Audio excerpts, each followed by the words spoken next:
All right, everybody. Good to see everybody here tonight. The regular council meeting for Tuesday, February 28th, 2023 is called to order at 7 o'clock p.m. First, we're going to do the moment of silent meditation, followed by the Pledge of Allegiance.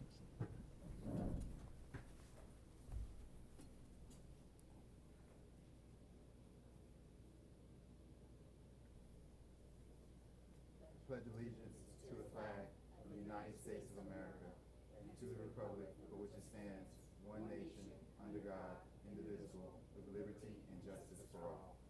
Thank you very much. Madam Clerk, may I please have roll call, please? Roll call. Mayor Nickerson. Here. Vice Mayor Perella. Here. Councilperson Erbaum. Present. Councilperson Lightfoot Ward. Councilperson Martin. Present. Also present for the record, Janice Jacoby, Village Clerk, Christy Alou, Village Manager, and Joseph Geller, attorneys running late. You have a quorum. Thank you very much, Madam Clerk. I appreciate it. Next is approval of the agenda. We have a really small agenda tonight. Motion to approve? Moved by Councilperson Lightfoot Ward. Second? Second. Second by Councilperson Martin. All in favor say aye. Aye. All opposed say nay. Hearing none. Moving on to good and welfare. So for good and welfare, you guys, there's two individuals that I know want to speak, maybe even three, I'm not sure.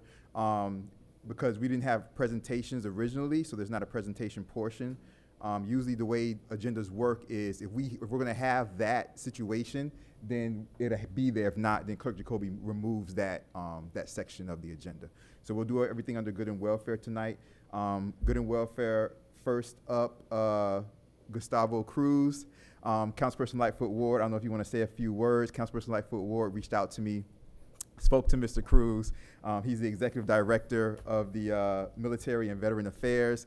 And Councilperson Lightfoot Ward, if you want to take it over, come on up to the podium. Mr. Cruz, good to see you. We spoke a little while ago. I appreciate you. We saw each other outside and was talking also. Councilperson Lightfoot Ward, the floor is yours. He's awesome. He is absolutely awesome. I couldn't resist it. Now, I walked right through the door, couldn't hardly remember who he was until I got up on the podium. I apologize to you, but he's awesome. He is absolutely, positively awesome. Give him an introduction, let him know who you are. I had a good time, an hour's visitation with this gentleman. He was very generous. Thank you, ma'am. Appreciate it. Thank you, Mayor, for having this time. My name is Gus Cruz. I'm the executive director here. I work for the county for Military and Veteran Affairs.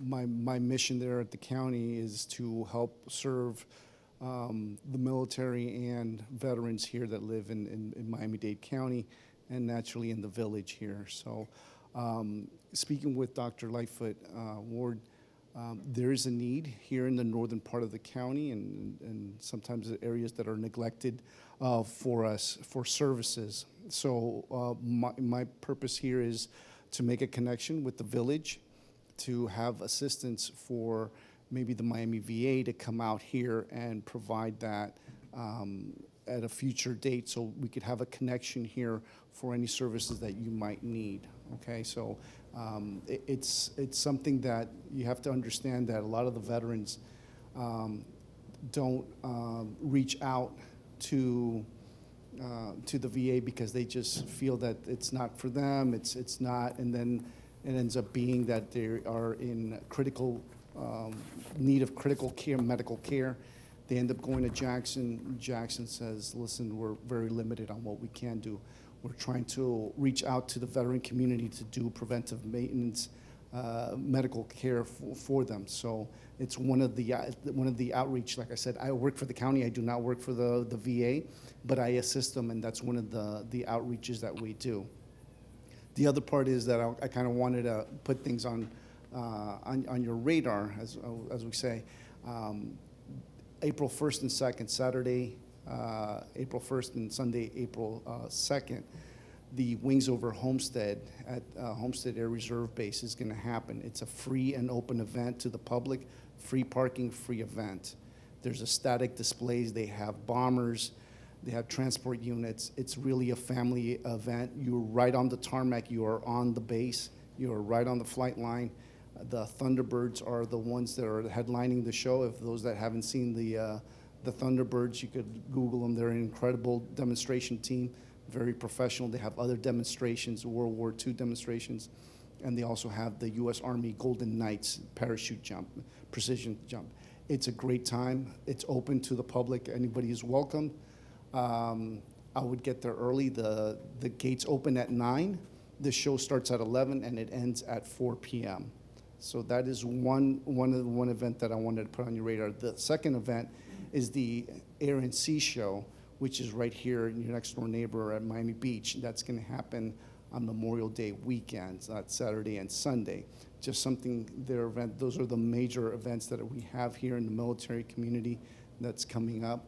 And I just wanted to do that so we could do that. I'd be more than happy to send some information to Dr. Lightfoot so you could put it on the village's website. And like I said, it's a free, I know it's a little bit far from here, but it's good. It's really, we haven't had an air show here of that type at the base in 5 years because of COVID, and just to do that. And so the next one would be scheduled for 2025. So it's a 2-year, every 2 years they come. But if you ever been to one, it's an incredible show, great time, family event. They have stuff for the kids to do.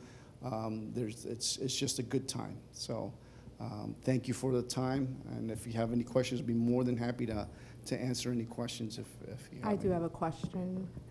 Got one over here. I do have a question for Yes, you. ma'am. I just want to get a real good grasp of the services that you offer to veterans. Is it just medical services or? No, What ma'am. else? So the reason that the office was created was because we were having a lot of veterans. Miami-Dade County has about 77,000 veterans living here. What was happening was about 12 years ago, a lot of the veterans were coming back from Afghan and Iraq wars, and they needed a lot of services, right? They didn't, and the county was getting, the mayor's office and the commissioner's office were getting inundated with calls, and nobody really had somewhere to go where folks could follow up with them. So that's where this office was created. So I assist with them with finances if there's financial help. Housing is a big one, as we all know here in South Florida. So there's finances that we could help them out. Education, FIU is the largest student veteran university in the state. So they have something somewhere close to 10,000 student veterans there. So what I'm trying to say is that there's a lot of, when folks go out to serve in the military, they like to come back home here to Miami. And they have family here, they have their roots here, they want to study here, they want to work here. So there's a lot of need because the transition coming from military life to a civilian life sometimes takes a little bit of an adjustment, and that's what my office helps them out. I just coordinate services for them. That sounds amazing. So it seems like you guys are like a one-stop shop and provide wraparound services to veterans. Yes. Is there a really quick phone number that I can take down just to get in contact with you? Yes, Or absolutely. to pass out to veterans? who I Yes, might encounter? I'll have the card, but you got my number is 305 Uh-huh, 375 uh-huh. 4493. 4493. Yes, ma'am. Awesome. Well, thank you for doing this great work, and I'll definitely pass this number out to any of the veterans that I might encounter. Absolutely, and that's where, we're here to help and support them. Very thankful. I was talking a little bit with the mayor before, and sometimes coming from military background, veterans are very reluctant to ask for help course. until it's same thing, medical, housing, educational, whatever. They're very very tough to get through, but that's what I'm trying to get outreach, and thank you for, it was just an incredible connection with Dr. Lightfoot in order to get those services for that. We also, if it's not direct VA services or educational services, the county also has our community action and health department. They have support mechanisms for specifically for the veterans. So these are services that we try to help out in any which way we can. Thank But you. I'm here for whatever the village needs, and I'd be more than happy to work with you. Well, don't go anywhere too fast. Mayor, this is who I was talking to and went to City Hall with, and he was so genuine. And I walked in the door, but he didn't know I was a veteran. So I just kind of played it off until he said, "Are you a veteran?" I said, "Yeah, that's why I'm here," you know. But more importantly, it's so much information. The outreach is limited in staff, but the information is abundant. So I don't know how to do that. I just know that as the public affairs chair, I need to make connections, and one of the connections is veterans' interest. And they will not come forward because that's the way we're trained.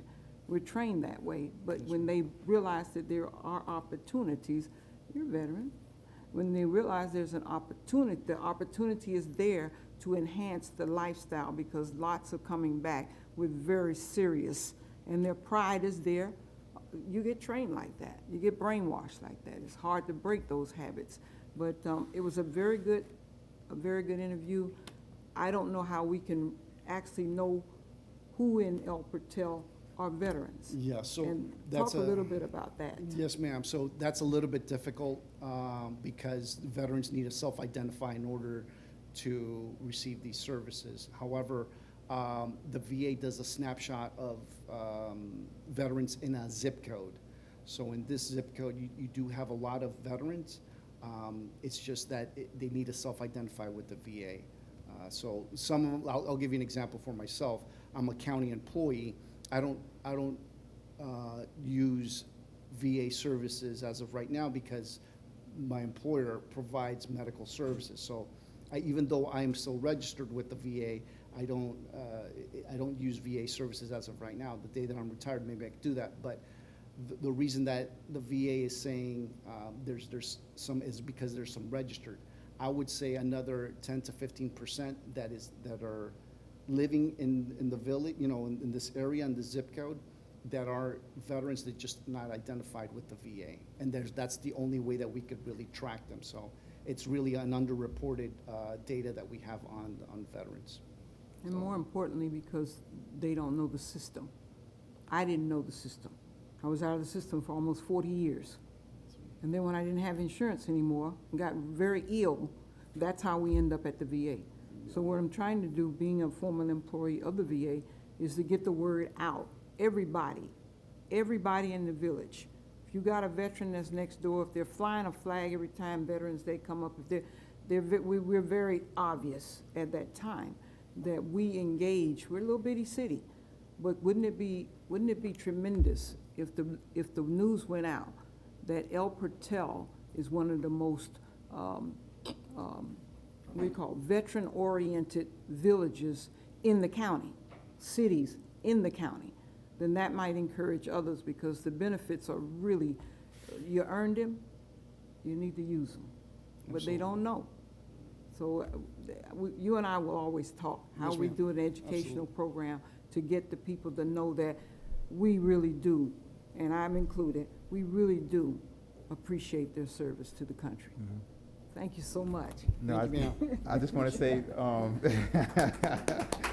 Director Cruz, before you step down, first of all, we have your name. Say your address for the record. We need that. Yes, 111 Northwest 1st Street, Suite 1034, Miami, Florida 33128. Thank you very much. We needed that for the record. I just wanted to say not only thank you to yourself, Councilperson Lightfoot Ward, really appreciate it. When you gave me that call, it was really nice.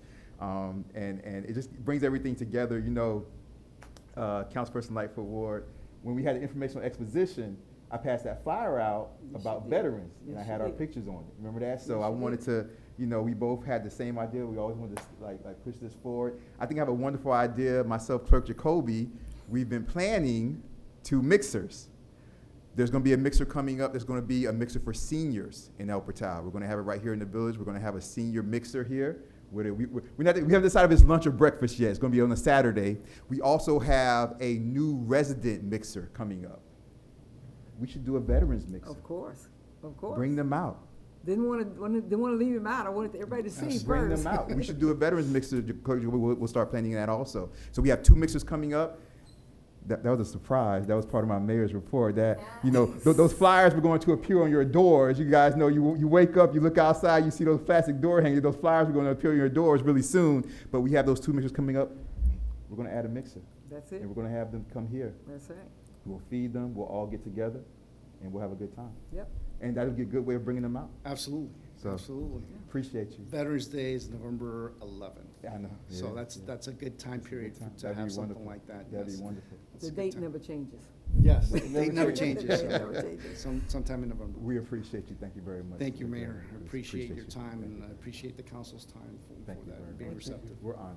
Yes, sir. Thank you. Next up, we're going to have, go back to some holiday caroling. The president of the Upper Tower Women's Club, President Fruitstone, is going to come up, and she has something she would like to say about that particular day. All right, event. so I am Maribel Fruitstone, 157 Northwest 88th Street. And this is long time coming because this is from December 22nd. So I wanted to call our fabulous police up. We had a beautiful caroling through the village. And what was most meaningful about it was the amount of support that we had from the police force. So it wasn't just one car stopping traffic, letting everybody go through. Chief, I'm gonna say it was like 15 cars or something. It was crazy. It was really crazy, along with the parents following along, honking their horns. Plus, they also had the Fire Station 30. So I will probably have to get in touch with someone to Fire Station 30. But I do have a beautiful, with sincere gratitude from us to you in thanks and your department. We really, really appreciate it. And you made the 7th annual even bigger and better than it ever was. So let's keep it going. And then the only other thing I wanted to say is we do have a movie night coming up, March 11th. So hope to have everybody there. And the last one is we would love to be involved with because we, as a part of our program with the state of Florida and our affiliation with the Federation, we do celebrate Veterans Day and we do partner. So we would love to partner with you in those events as well. So let us know, and we would love to support all of that, what the village does. So thank you so much. So hit us up. All right, thank you. Did you get it? Something always happens when I'm up here because now this thing just fell. I'm always so goofy. Calm, I'm always so goofy. And let me just say, while Corporal Santa's coming up, we do have a few veterans that are on our police department. Corporal Sandin is a veteran. We have Corporal Vives is a veteran, and we also have Canella is a veteran. Officer Canella is a veteran. So we have veterans on our police force also. Thank you. Thanks again, I appreciate it. Thank you. And we have veterans that are members of the.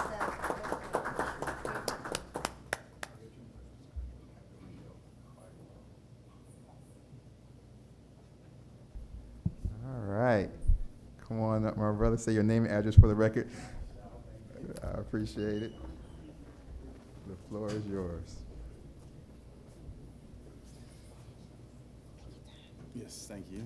Hello, my name is Munir Ingram. My address is 1705 Northwest 107th Street, Miami, Florida, 33167. I come to you today on behalf of not only the citizens, but residents of Little River Farms Association and also the surrounding cities and communities. There is presently a potential land development that is going to fill 29 acres of the Silver Blue Lake. The land development is in Miami-Dade County. It is Lake Santa Development. The hearing number is Z2022000012. It's in District 2. The proposed land developer is trying to partially fill 57.14 acres of Silver Blue Lake that will directly impact the Little River Canal. And the Little River Canal borders not only Miami Shores, but El Portal. I live in the northern region where Miami Shores Village owns. I spoke to them at their council meeting on February 21st, 2023, to inform them that this land development is happening. The second hearing for this particular land development is going to be on March 16th, 2023, at the Gwen Cherry Boys and Girls Club. So I'm not sure if you're aware of this proposed development, but it will directly impact the sea level rise or the water level rise of the Little River Canal, directly impacting my neighborhood, Miami Shores Village, and also El Portal. More in particular, El Portal, because that water, 29 acres being filled, will have to go somewhere. And those canals and stormwater drains are directly connected to the Little River Canal. So my purpose today is just to inform El Portal Village, the residents and council, that there is a proposed development already in the works. It's called Lake Santa Development. The information, once again, the hearing number is Z2022-0012. So please look into it. The next meeting, like I said, will be March 16th of 2023. And I just wanted to say my piece before I go to our Little River Farms Association meeting tonight to inform you all that this will directly impact not only the water pollution and also the water level rise of the Little River Canal. In Thrive 305, the action plan by Mayor Levine, she speaks about improving water quality, improving the Biscayne Bay. Well, if this development goes through, it will directly impact the quality of water and wildlife that live and thrive in the Little River Canal, and also the runoff that's going to be created in Biscayne Bay, and also going to raise the water level along the houses that are built along the canal. So that, go ahead, sir. Thank you very much. Is Lake Santa like Santa Claus? It's Lake Santa? S-A-N-A. S-A-N-A. Yes, Lake Santa. Santa. S-A-N-A Development, LLC. I got you. And let me see if they have any more information. The Go ahead, sir. meeting that's on March 16th at Gwen Cherry Park, do you know what time it starts? 7 p.m. And it says plans are on file and may be examined at the Department of Regulatory and Economic Resources, entitled Master Plan Lake Santa Development, prepared by 7th Ave Design Studio, LLC. And it's more information you can find out there. But like I said, they are proposing to fill in the Silver Blue Lake is approximately 80 acres. On the map where Little River Farms in this area is located, it says unincorporated, but we are there as a community. But also, they're trying to fill in 57 acres, potentially 57.14 acres of this lake. Like I said, that will also have a direct impact on El Portal. So as a neighbor and as a friend of El Portal, I wanted to make you guys aware so that you can do your due diligence and speaking your concerns about this matter. So thank you for your time. I appreciate it. You guys have a good night. We really appreciate it, and you know, we're District 3, we're not District 2, but like you said, it will rolls impact. right down, so we really appreciate it. So we're gonna have to reach out to the District 2 Commissioner also, not only our District 3. Thank you, sir. Thank you, council. You Thank all have a very good much. night. Thank you. Take care. Really appreciate it. All right.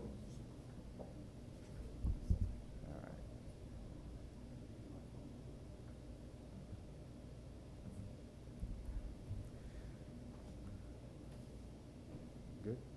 Okay. All right, you guys, moving right along to the consent agenda. The consent agenda is simply the meeting minutes from last meeting. Do I have a motion to approve the consent agenda? So moved. Moved by Councilperson Urban. Do I have a second? Second.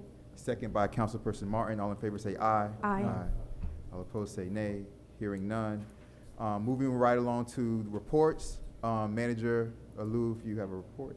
Also present for the record, Joseph Geller, Village Attorney. Thank you, Mayor and Village Council. Well, we have had a very active month of February. I mean, I don't even know where to start, but I'm going to start because there's lots to report. The Village of El Portal has an active request for proposal out, posted on our village website and on demandstar.com for parks renovation and preservation projects for general contractor. The proposals for this RFP are due March 8th. And we will be moving forward with our parks development project once we see those proposals and commence a committee for selection. Vice Mayor Luis Perella hosted a community meeting to review the parks renovation and preservation plans on Saturday, January 28th. It was very well attended, lots of questions and answers coming from our Miami-Dade County archaeologist, Jeff Ransom, our senior engineer and project manager, Orlando Rubio, and our landscape architect, Jim Santiago. So a lot of good things happening and soon to happen with that parks renovation project. The sanctuary property, according to the property managers, reported today that things are progressing slowly. The plans remain substantially the same in terms of providing a restaurant and offices at the location at 87th Street and Northeast 2nd Avenue. But they are waiting on final material selections and next steps to follow the process to submit the site plans application to El Portal. So that's an ongoing project. But with that will come a sewer conversion for Northeast 2nd Avenue. So we're excited for that plan to move forward. The next item is that the village has conducted a traffic study, and this month through a contractor, Plummer and Associates, and the report conclusively found that the village roadways, the village streets, that's the numbered streets, support a reduction in speed to a 25-mile-an-hour level. And that is good news for us who feel like the traffic is too fast on those roads. And we will be presenting this report to Miami-Dade County Department of Transportation and Public Works, awaiting next steps. We hope to get that reduction. The Northeast 2nd Avenue mobility study is underway through a grant that we received. But again, once completed, we will be going to the county to then, I guess, kind of explore the possibility of the painted painted crosswalks, as we've discussed several times in the past, and things that will improve the look on Northeast 2nd Avenue and also lower the speed limit or, encourage slower traffic and make this a more walkable village. We've also conducted some repairs on the pavers at the Northeast 87th Street intersections that have those brick pavers. So we just completed the roundabout, and they have worked on the contractor worked on the Northeast 87th and Northeast, I think it's 3rd Avenue intersection, and we'll be working on Northeast 2nd Avenue very shortly. And we will be repairing some potholes in the very near future. We're just awaiting a date from the selected contractor to do so. So lots of things happening in El Portal that are more immediate, and some things further down the pike, but we love to see progress no matter what. In terms of the departments, the village, El Portal Police Department will be receiving its new Tahoes. We're having addition to the fleet. The Tahoe SUVs with custom blue El Portal Police Department graphics were finished and assigned to police officers and supervisors. So we will be looking pretty sharp on these streets of El Portal, and hopefully that will line up with the soon-to-be lowered speed limit. We also welcome a new full-time police officer, Jack Rodriguez, who has just completed phase 1 of his training, but he's the best of the best, fresh out of the academy and fresh face for the Village of El Portal Police Department. So we're happy to have him join our ranks as a full-time police officer. Well, I could give you a lot more information on code enforcement, but I'm going to let you take a look at that because there is so much happening in code enforcement.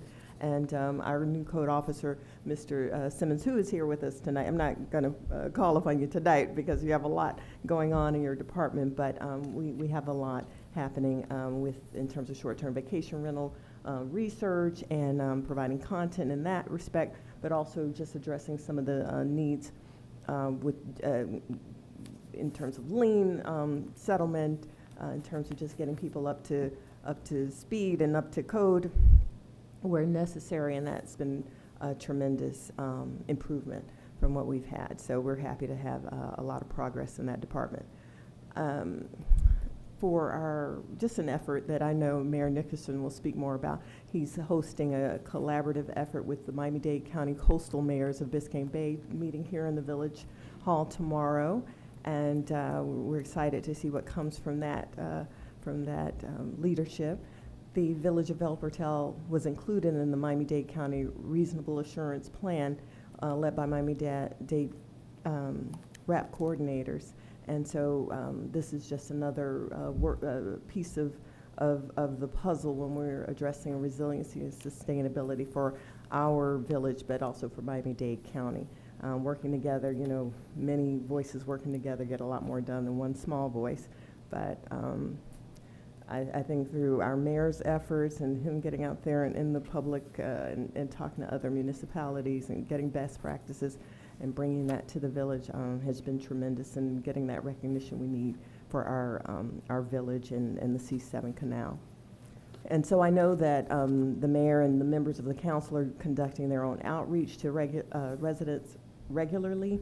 The village departments and I have prepared research and content and support for many activities and events that you've had, such as the Parks Renovation Community Meeting in January, but also Councilperson Martin hosted a second short-term vacation rental community workshop just last week, Thursday, February 23rd, for which Code Officer Simmons and obviously our village attorney, Joseph Geller, were the stars of the show. So lots of work happening in that respect, but we are also providing those opportunities for education in our community.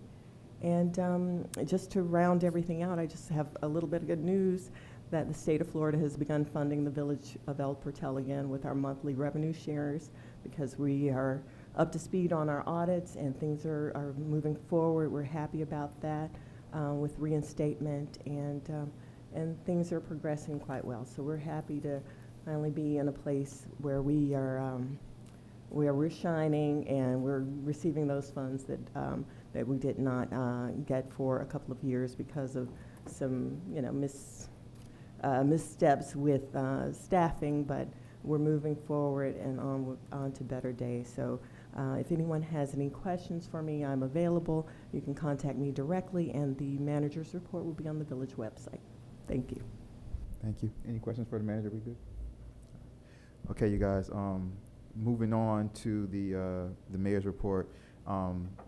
Get us started here. I'm gonna keep it really short. There was an executive session. It was the first executive session for the Coastal Mayors Alliance. All the mayors that are living on the water, and they had that in North Bay Village a few months ago. Tomorrow's the second executive session for the mayors that live on the coast. It's about water quality tomorrow, and that will be here in Village Hall at 11 a.m. You guys are all welcome to come, even though, you know, I break the rule for y'all. Like, I love y'all, so even though it's a mayor's executive session, you guys can come. And nobody's going to say nothing, Madam Manager, because it's in our place, and if they got a problem with it, they can leave. So, so all of you guys are welcome. Unfortunately, it's not open to the public because it is an executive session for the coastal mayors. But you guys, if you guys want to come 11 o'clock a.m. Tomorrow here in Village Hall, okay? And you'll see mayors. I have everybody's coming. Surfside, Bal Harbor's mayor, Key Biscayne, of course, Miami Shores, Biscayne Park, North Miami Beach. I believe Sunny Isles is coming too. I have my list at home.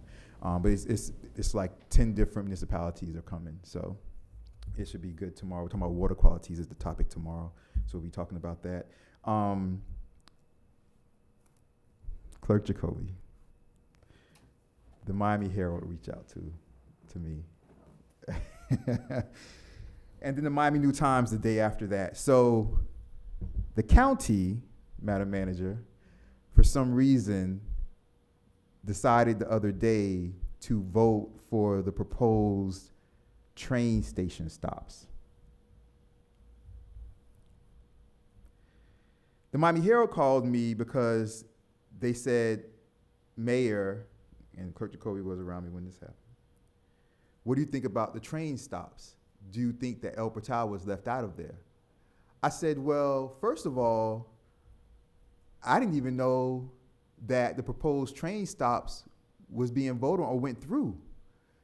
He said, well, who's your county commissioner? We'll just leave that at that. So then I went and found the map.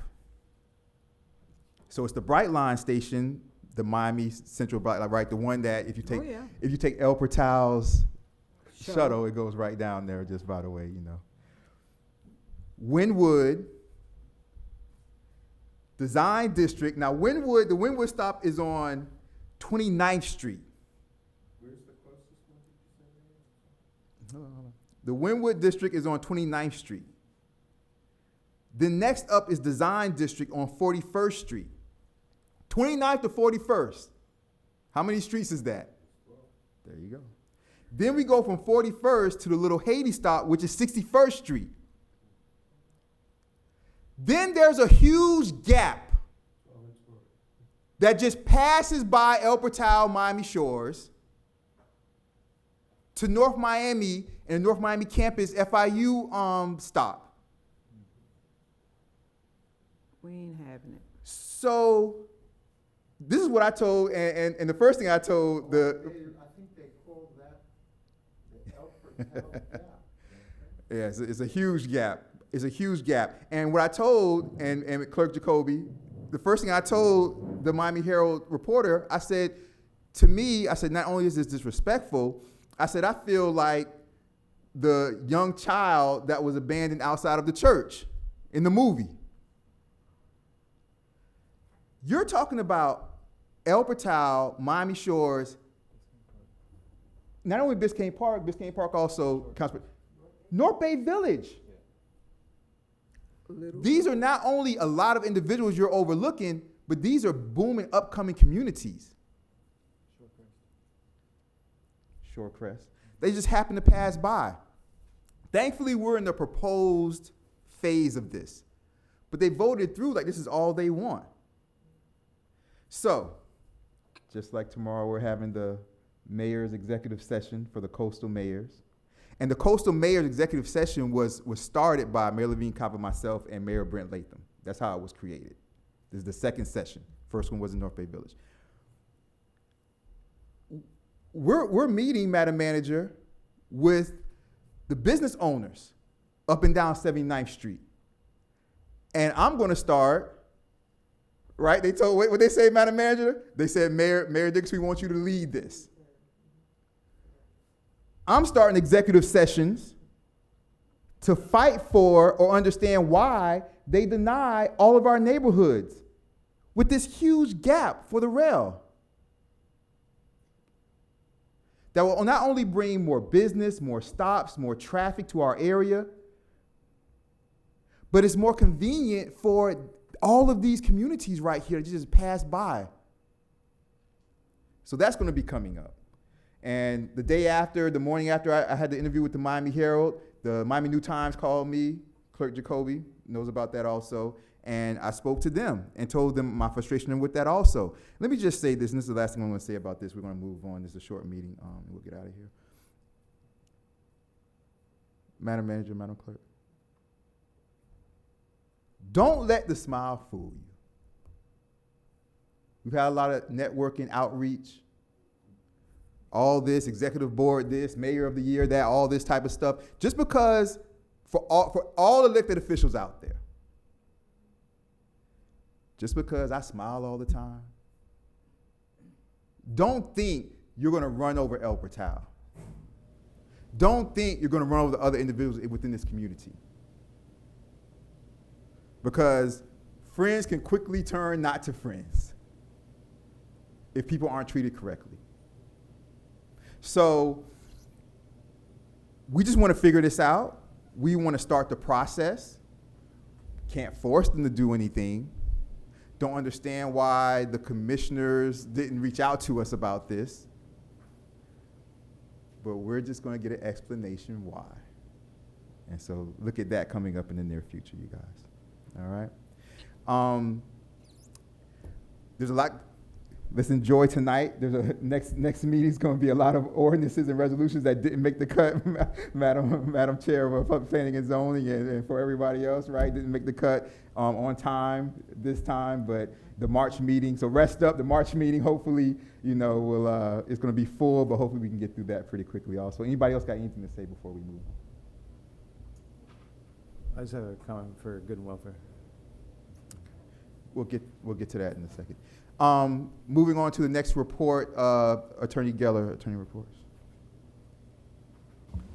Nobody's sued us lately, and we have not found it necessary to sue anyone. Thank you very much, Attorney Geller. We've also been doing the FOP, and we have more FOP, that's the police contract negotiations that are coming up. So we're going to be doing that also.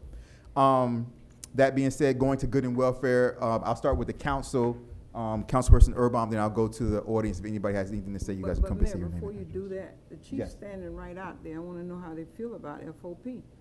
Since it's coming up anyway, how they feel about being in that union. Well, all right. Well, let me just say this first about the chief's not part of the bargaining agreement. The chief Yes. won't be part of it. It's the officers who are part of it. It's the corporals and the officers. The chief is not part of the FOP agreement. We're still in negotiations. I'd rather, on the record, not really talk about that right now. But it's going to come out soon. You forget, I was a city manager. I know that, but I'm saying before we even get to that place, if someone was here in the village right now that can tell us how well it went, because you remember they went from one union to the next union a couple of years back. That's all. Councilwoman, I'll be happy to, give you a thorough briefing, and the same for any member of council who'd like to know where we're at. They are confidential negotiations.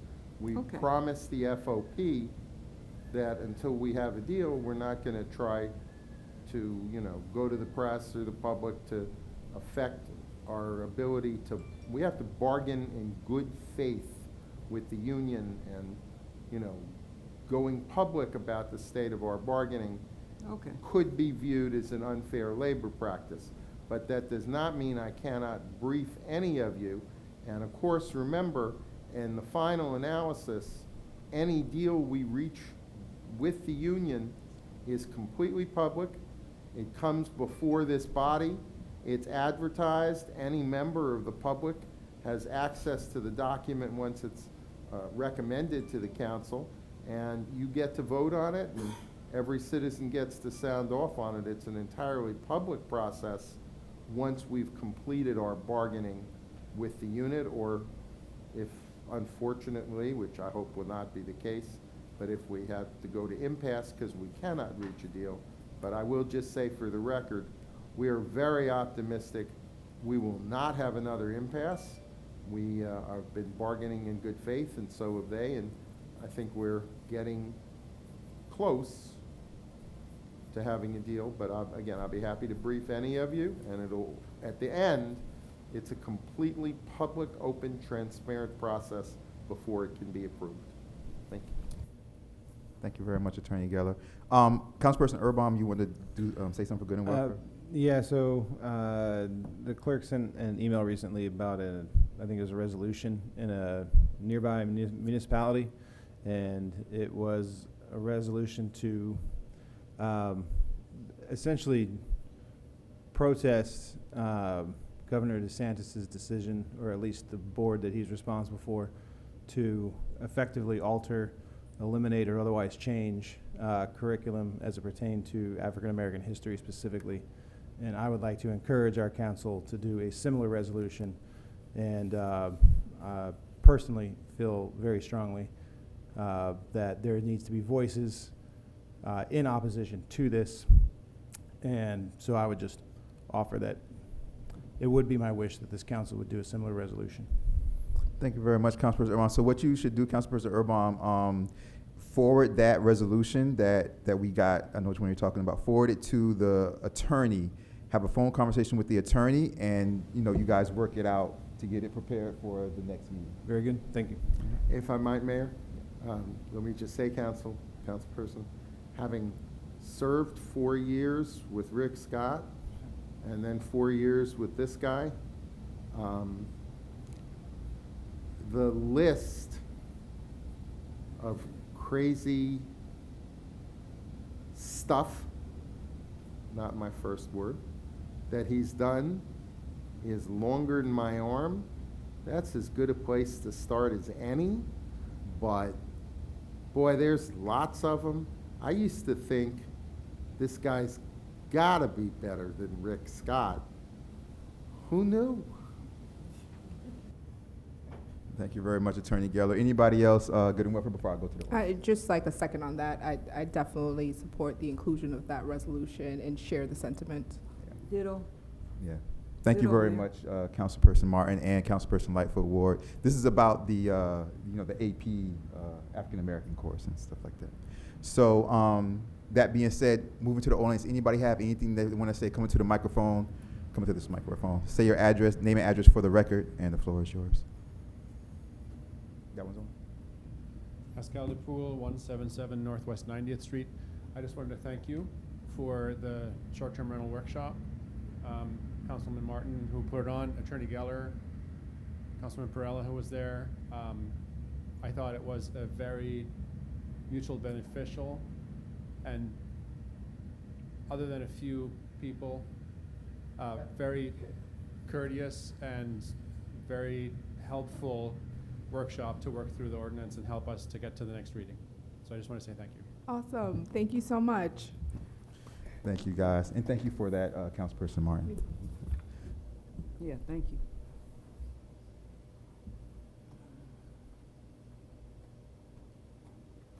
Make sure you say your name and address for the record. This one had a better microphone, I think. Maybe not. Test. All right. Charles Winters, 377 Northeast 85th Street. Hi, guys. So this March marks the 10-year anniversary of me moving into El Portal, into Sherwood Forest. Thank you. Very excited to be 10 years here. I love the neighborhood, love my neighbors. I love the place, everything about it. I've been a part of a lot of different meetings over the last 10 years, and I've seen a lot of things that were said by past council members, past mayors, and I wanted to remind you guys what some people said in the past and see if we can look at it again. When I bought my house, I bought the coal under the ground. I had mushrooms growing on my floor. I had wood windows, no AC in the house, leaks everywhere, cracks in the walls. It was bad. We were living in one room, and little by little, we made this house perfect, where it's awesome now. But through this whole repair process, we pulled permits the whole way, our AC, our windows, our roof, and we did everything by the book. Now, if you don't know, in the last 10 years, I've had two large oak trees fall on my house. Like, we're talking about the big ones. And the first one that fell was because I guess the code enforcement approved a fence that the person nailed the fence into the tree. And eventually it rotted the tree, and the tree came down and hit the house. The second tree that fell on the house, it was cut incorrectly. And so water started coming down the trunk, and eventually a hole in the trunk was like this big. And you could stick a 6-foot pole into the ground where the trunk was. So because of this, I've had some experience, and I had to actually fight a long legal battle with roofers after we actually had the code enforcement inspectors approve a roof that was leaking everywhere. They actually put nails in every single shingle allowing it to leak all over the house. It got approved by the inspector, and then I spent 5 years fighting it.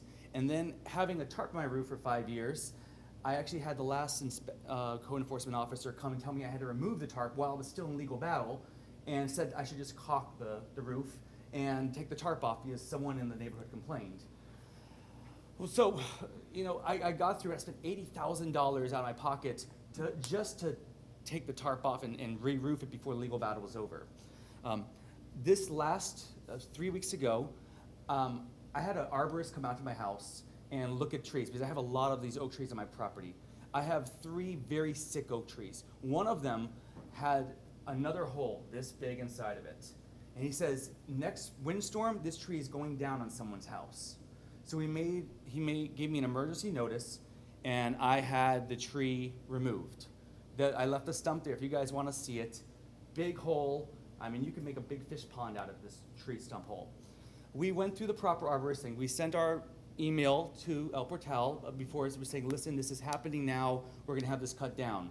They said, okay, we understand. There was a whole bunch of complaints that went to the office, but they said, he followed the proper procedures, and we're not going to do anything about it, which, thank you so much. Unfortunately, one of the other neighbors decided that what I was doing was immoral and contacted Miami-Dade County Code. And I had them put a violation on my house, and they tried to fight me, and I sent them the same paperwork, and they removed that violation. But I've had to deal with this fighting and trying to get the house to where it is now with not only some neighbors that are upset about the trees, and I understand that, but some of the codes that have caused these trees to come this way. People, some of the laws in the past allowed certain things to happen in the houses, right? So they allowed the limbs to be cut a certain way or not to be used by a tree trimming arborist or something like that. Just like, you know, they allowed cloth wiring back in the day or whatever, the bad drywall from China.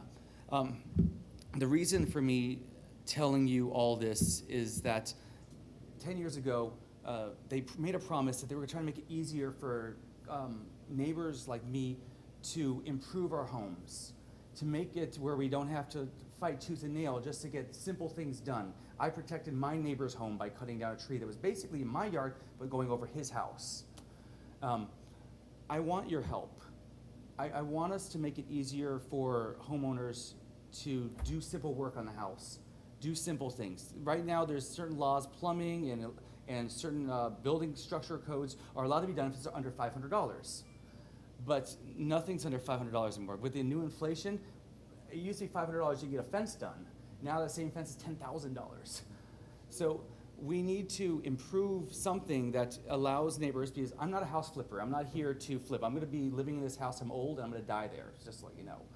I want to be able to do work on my house.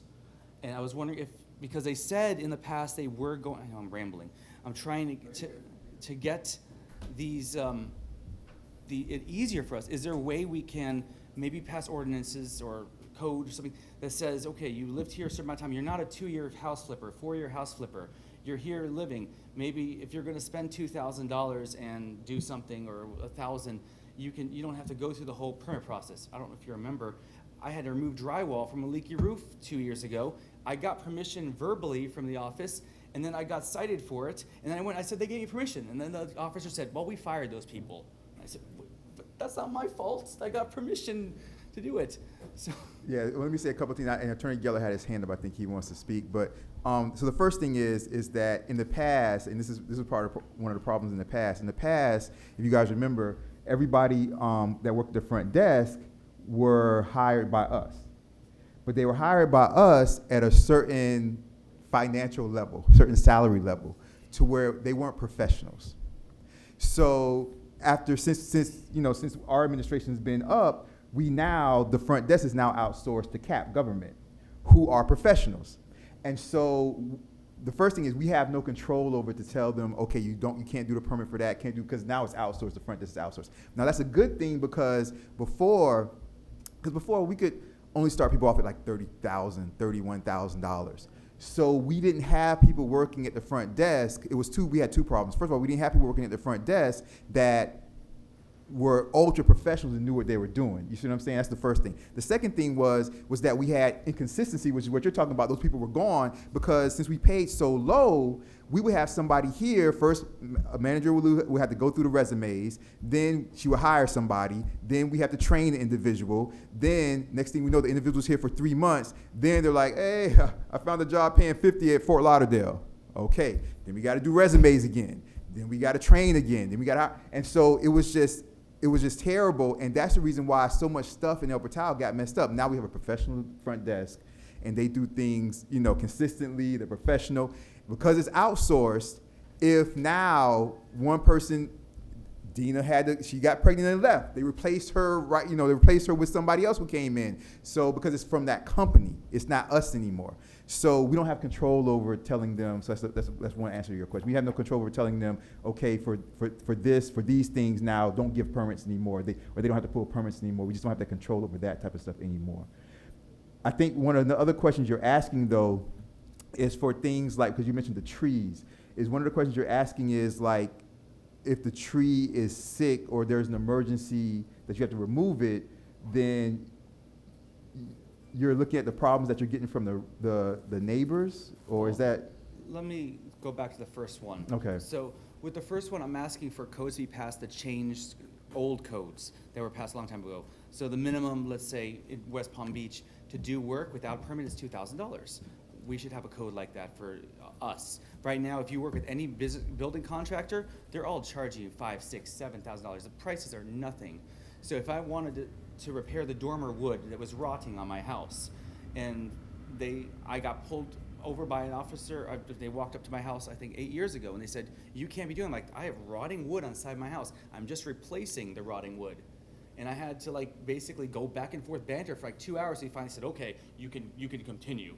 And I said, this Okay, is, all right, so- I'm saying we need to pass law, allow certain price gaps, and if homeowners are doing it themselves or not bringing in laborers, we should find ways that we're allowed to do it. All right, so you're talking about the code itself, like just the code. We have already, I'm coming to you right now, Attorney Geller. We have our individuals, Placerbia is going through the code. We've talked about this a couple of times. They're going through the entire code to give us suggestions and updates and things like that, because so many things are out of date. And so that probably would help solve what you're talking That would be about. great if you Yeah, guys so go through they're everything. currently doing that, and they're going to bring those codes back to Chairperson Martin's Planning and Zoning, and they're going to bring those back to Chairperson Martin Planning. I'm going to let you come in a second. Chairperson Martin Planning and Zoning, and through the code enforcement also. But they're working on that, and that might be part of that answer. I'm coming to you, Attorney Geller, first. Let's go to Chairperson Martin. I was just saying, what you're describing sounds incredibly frustrating. So, although the mayor did a great job of explaining why it happened, it definitely shouldn't happen. You should be able to rely on the information that you're getting. In addition to that, I think it's reasonable to say, hey, there are pieces in the code that may be applied like 20 years ago, but not now. It's not a good fit. And that's kind of that's exactly what we're trying to do in the Planning and Zoning Committee meetings, is to identify that. But it's a gargantuan task to just do it unilaterally. So if there are pieces of the code that you know 100%, this just ain't right, I would love to have a conversation with you to kind of pinpoint those areas. And while we're going through with Placerbia, we're trying to group like things together so it's easier for us to do like large scale changes that bring us up to date and make it easier for villagers to improve their property. For sure, we still need to have some controls and uniformity in how this happens, but would love to talk to you about those pieces that you've identified that just don't work. And it seems like you've done the legwork to find other municipalities that have provisions that you think do work, and we can look at that and kind of engage in that conversation if you have time after the meeting to just kind of chill for a little bit, so we can exchange information and figure out how to go about kind of getting this information together. That would be great for me. I would love to. Okay. Thank you. And the second thing you were talking about was the trees. Yeah. Okay, so I know we had this discussion, and I was part of that meeting. Then you had the closed group that we had the oak tree that went down in the middle of the street, and everyone went up in uproar. And I told you I've been trying to bring my trees back to health for many years now, trying to make it so that there is. I moved to this neighborhood. I love the trees here, and I have some of the most oak trees on my property in all of El Portal. And I've already had 2 fall. I've had to remove 1 now, so it dwindling. I think the main thing here is that.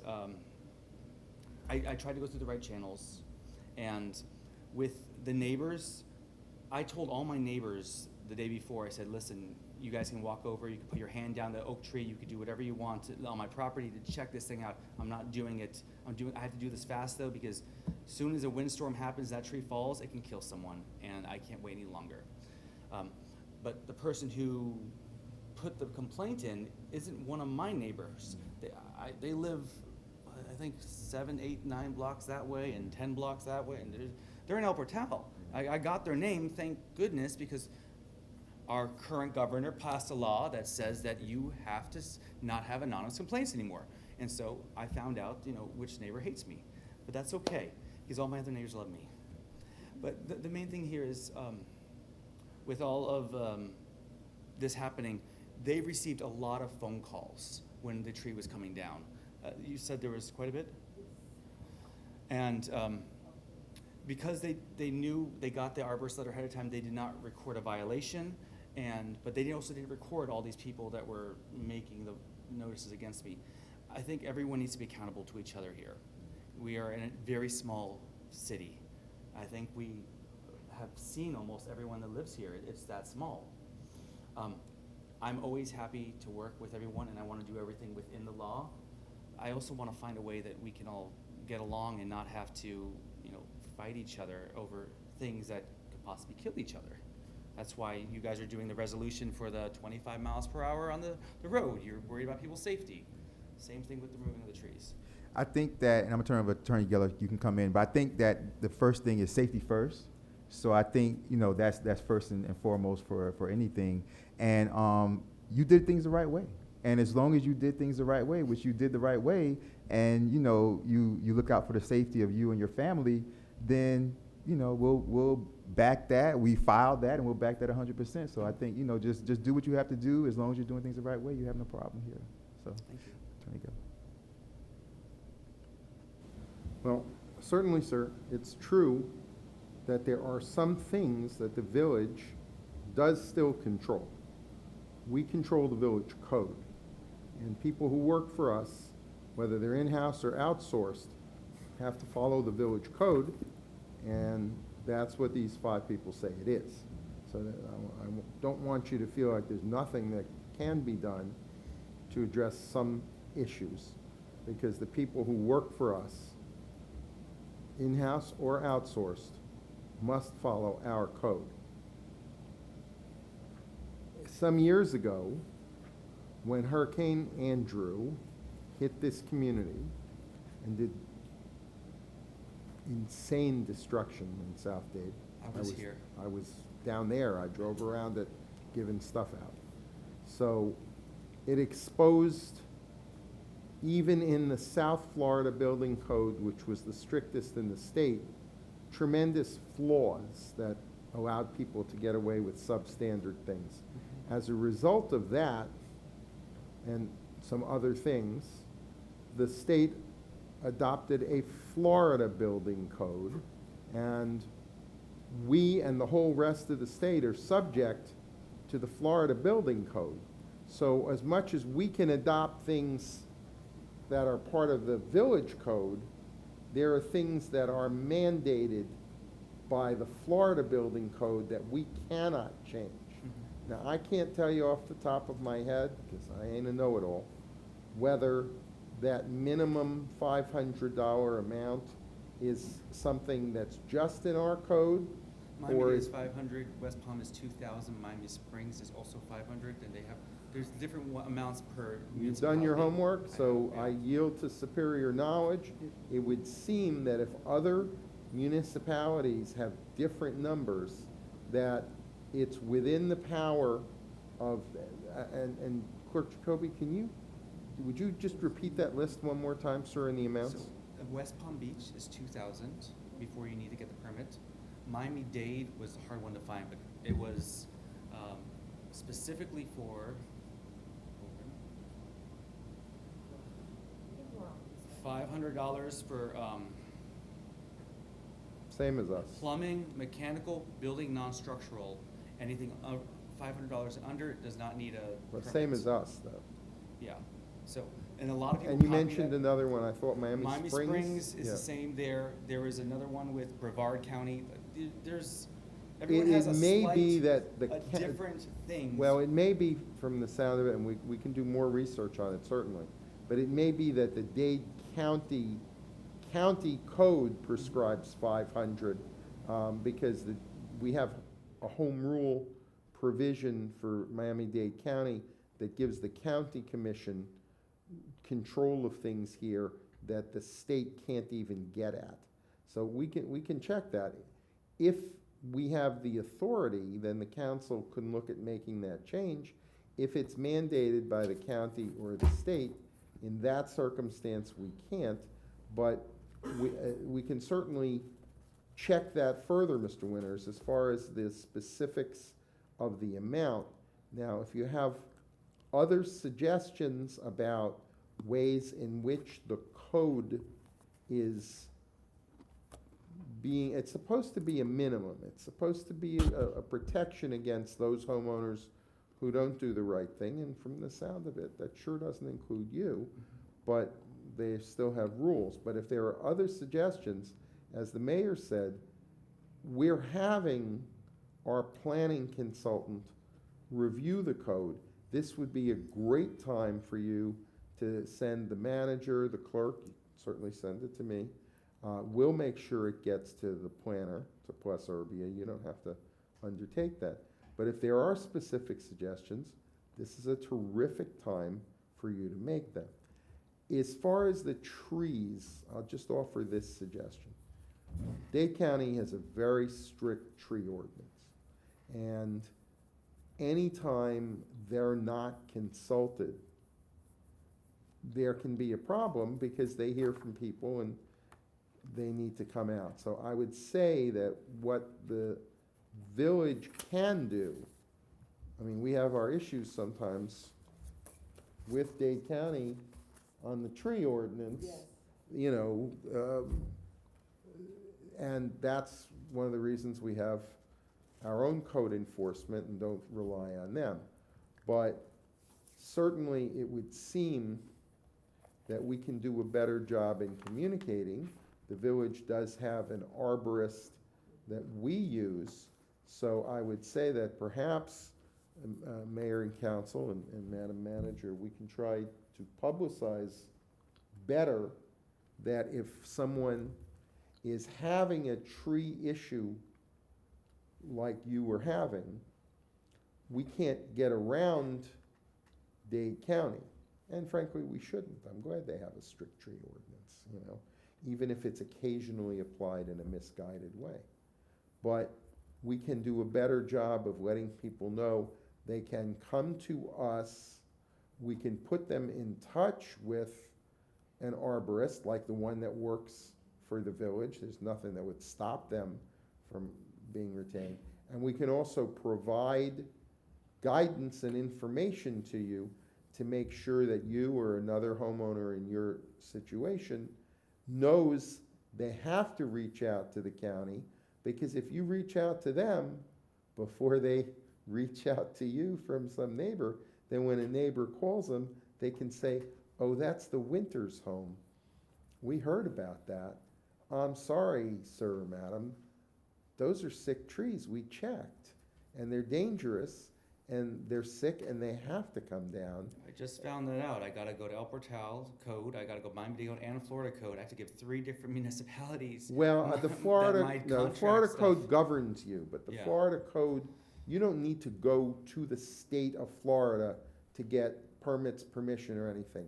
The village will review it, but the county, I mean, But we have to submit to let them know every, and the thing is, as long as you get to them first, then if they get calls, they're gonna know what's coming and they're gonna have the government info. entities do we need over us We need for to, one thing? we can do a better job of putting the word out in our newsletter or otherwise, that if you have tree issues, come to the village, and when you do, we can make sure, whether it's Mr. Simmons, our code enforcement, or our building official, whoever, do a better job of helping guide residents to say, you're cool with us, but you need to go to the county. We can't go to the county for you because we don't represent you, but when you contact them, you can certainly say to them, I've been to the city, they have the info, and we can support what you're doing, you or any of your neighbors, if it comes up again, or anybody else that's here. So there are things we can do better in terms of communications, and I'm sure that the council and the manager are gonna undertake to do those things and make sure that the next time you or someone, I mean, you've learned the hard way, but the next time someone has a problem, that we can make their path a little easier by giving them better information. Thank you. Did they want to say something? Thank you guys. Thank you very much. Appreciate it. Is there anybody else for Good and Welfare? Come up, say your name and address for the record. Yeah, either one, doesn't matter. Good evening. My name is Jacomina de Poel, 177 Northwest 90th Street. Not planned, but you mentioned the Bright Line thing. It just happened that 6 days ago in the Miami Shores Village community Facebook group, somebody posted this new map of the Brightline, and then the whole discussion, all the villagers of Miami Shores the majority want to get the stop in Miami Shores. And then somebody named Dan Marenberg says, my understanding is we were approached, but past administration turned it down. El Portal was selected. That deal fell through. I think there's still a chance for a stop here in Miami Shores, and I have asked that the manager look into it. So that's their manager. Then somebody else, 1 second.